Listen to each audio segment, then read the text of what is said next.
welcome back to my channel. I'm Sarah Moon, and today we're continuing the Crossroads. We already met two bachelors, and I think there's only two. And the second one is pretty suggestive, although I think I'll go for the first guy. Let's get into it. A couple of slow hours pass, and I try to enjoy the feeling of nothing to do. But it's so different from city life, where each moment is consumed by some task or chore.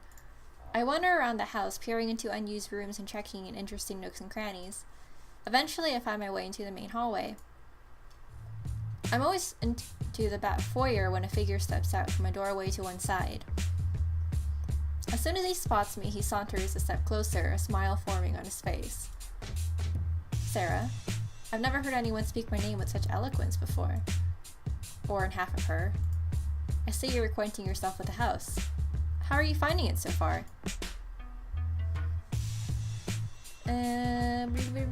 How are you supposed to find your way around? I let out a sharp breath. The lawyers really should have sent a map. It's rather a large manor, but you seem more than capable of many things. Wow, this guy is like relentless. Once again, there's a heavy undertone of suggestion to his tone and words. I glance away, unsure if it's just me hearing things or he really is quite so bold with people he doesn't even know. Well, hello there, you two. Lucian. I keep calling him Lucian. Okay, is he Lucid? Is he Lucan? Is he Luke? I'm gonna call him Luke, guys. I'm sorry. Luke purses his lips as Tristan calls to us from down the corridor. The handyman strides down the hallway, joining us moments later, a smile on his face. I see you've met us both now. I hope our company will be good enough during your time here. How are you settling in? A question we have already been over, handyman. Tristan recovers well from the rather sharp remark, ignoring Luke and focusing on me instead. Well, if that's been covered, how about food? Sorry? Seems a shame for you to eat alone on your first night in a new place. If you're up for it, I usually have my supper in the living room. It's only pizza and beer, but it's food. Luke lets out another noise of disapproval. What about you, Luke? The steward's frown eases into what I'm guessing is his usual expression of a smile. I shall be dining in the kitchen. Alright, fancy man, but some of us like pizza and beer. I mean, I like pizza. I'm underage. Never had beer.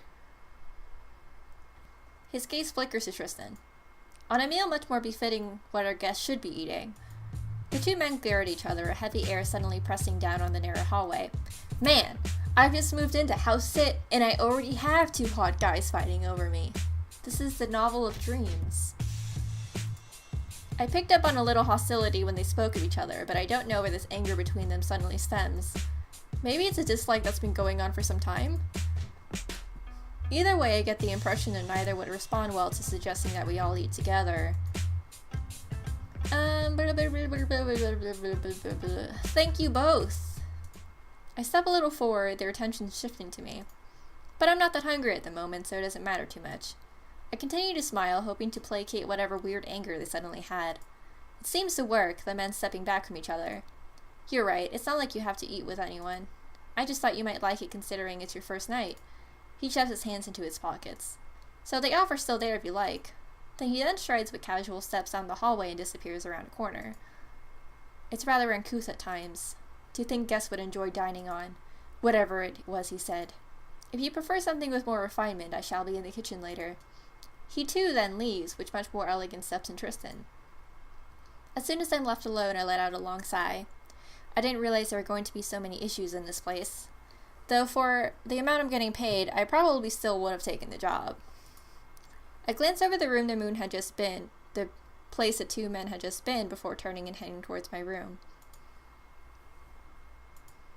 Gurgle. Oh man, I'm starving. I'd spent the last of the daylight reading over the employment contract the lawyer had sent. Not exactly riveting stuff, but still important.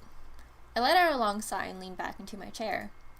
As food enters my mind once more due to the growling of my stomach, I remember the previous offers given by Tristan and Luke. It'll be hard to avoid them if I want some food. And it's true I don't really fancy eating alone. Aw man, I was kind of hoping that there was going to be a third choice. Sorry guys, I don't usually like looking at the camera so much, but It like keeps going out of focus and it's driving me nuts. Am I in focus? I can't tell, I'm blind. I'm gonna assume it is. I'm actually gonna eat with Tristan because I like eating. Because I like Tristan. Pizza sounds perfect for my first night, so I head out and make my way towards the living room to meet with Tristan. A fire crackles in a large fireplace, illuminating the room in warm hues of orange and yellow, though all I can smell is the scent of cheese pizza wafting from the coffee table in front of the sofa. I barely even notice when Tristan steps up beside me, my focus trained on the meal. You decided on some food after all, then? He gives a welcoming smile and heads to the sofa, hurtling over the back of it with ease and landing heavily on the seat. You gonna grab a slice or not? I move forward at the invitation, taking a place on the opposite seat. I leaned forward instantly, grabbing up a piece, the melted cheese stretching and dangling as the piece pulls away. I ignore the grease on my fingers, groaning in pleasure at the taste, which coats my entire mouth. Is it good? Mm-hmm. I close my eyes to savor the flavor, barely hearing the question. Mm-hmm. I have to murmur the reply, my mouth half packed with cheese and crust. His face brightens to a genuine grin, a laugh following the expression. Nice to know you don't hide what you enjoy. I continue to try and manhandle the pizza so it doesn't slip from my grasp. Tristan gives a soft chuckle and leans back, an open bottle of beer in one hand. Are you not eating any? Oh, I'll have some later. It takes me a while to come down after working all day. He leans forward, resting his elbows on his knees, the beer bottle dangling from his long fingers. It's lucky you found your way to the house today. Most people get lost pretty easily. Do you get a lot of visitors? Well, his brows arch as he glances away in thought. No, not really. Still, I'm glad you made it. Just about. You're right, it was a pain to find. The village, a few miles from here, had no clue what house I was even talking about. He chuckles, shifting slightly in his seat. Yeah, I bet they didn't. The beer bottle gleams a gold green in the firelight, and I notice he doesn't seem to have any of that either. So what brought you here, apart from the job to house sit? His question brings my focus back to him as he moves along the seat closer to me. Although that this is all going well, we have to remember that this is a supernatural novel, and everything is quite fishy right now. So, let's keep our eyes open. I'm on to you, dude. You ain't eating any pizza? You ain't drinking any beer? You ain't eating? That's weird. Most people aren't too willing to give up their life and move to the middle of nowhere. Honestly, I didn't have many other options. I roll my lips together, the memory how my life is in shambles suddenly putting me off my pizza.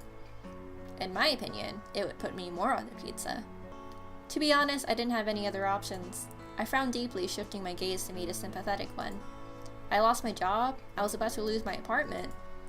This opportunity was a lifesaver. I'm sorry. He clears his throat, seeming to tense a little, his fingers wrapping around the bottle tighter. I didn't realize. Still, it's good to be here now. I'm hoping some time away will help me put my life in order a little. Decide where I want to go next after this job is done. He smiles once again, though it's not quite as genuine as before. I reach for more pizza, hoping I haven't put a complete downer on the meal. What about you? How long have you worked here? He leans back, seeming once again at ease, and lets out a quiet laugh. Oh, it seems like an eternity. You don't enjoy working here? No, it's not that. I enjoy what I do. I just wish I had a little more freedom. He shifts again, leaning forwards. But that's enough talk of work. You have to have some relaxation while you're here. That sounds like a good idea. We both laugh, the sound filling the room with a cheerier air. We spend the rest of the evening talking of general things, the weather, the gardens, the house. I don't notice the time at all until the clock chimes 11. Geez, I didn't realize it had gotten so late. I stand from my place, my body feeling suddenly weary after noticing how late it's gotten. Thanks for the pizza. Thank you for the company.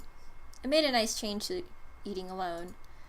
I can't help but raise a brow at half his pizza, still completely untouched. I'm glad you're here, Sarah. I think things will pick up with you around. I can't see how I could have managed that. I think you'll have more influence than you realize. His words are half whispered, and I tried to pretend I didn't hear. But as I say goodnight, I get the strange feeling his words hold more meaning than I suspect. The next morning, I wake to the sound of birdsong and water sprinklers outside my window. I roll over in bed and smile, snuggling into the thick duvet and half dozing as I enjoyed a leisurely wake-up. But after 30 minutes, I finally force myself out of bed to wash and dress. I head outside into the warm morning sun, walking to the mailbox to check for letters. The lawyer had warned me about the lack of phone reception and internet, though I didn't believe her until last night. My phone had barely worked, so I ended up shoving it back into my suitcase. The only way of communicating around here is the old-fashioned way, by letter. But as I open the squeaky flap of the bright red mailbox, I find it empty. Guess nothing has progressed with the contested ownership case. I close the mailbox, turning to head back towards the house. It's only then I notice Tristan and Luke seem to have appeared from nowhere, the handyman fiddling with trees in the gardens, and the steward fussing about by the front doors. I enjoyed my meal with Tristan last night. It really was nice to have some company to settle me into the house. Maybe I should go thank him, or talk to Luke or start getting to know him too. I half smile, having to decide between which handsome man to talk to.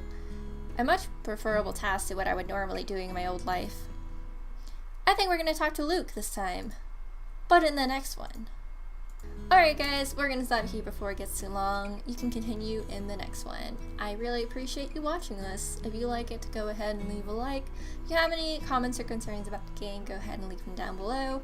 If you'd like to see more content on Ultimate games, other games, walkthroughs, reviews, and anime discussions, go ahead and subscribe to my channel to join the Moon Cult. I'll see you in the next one. Bye.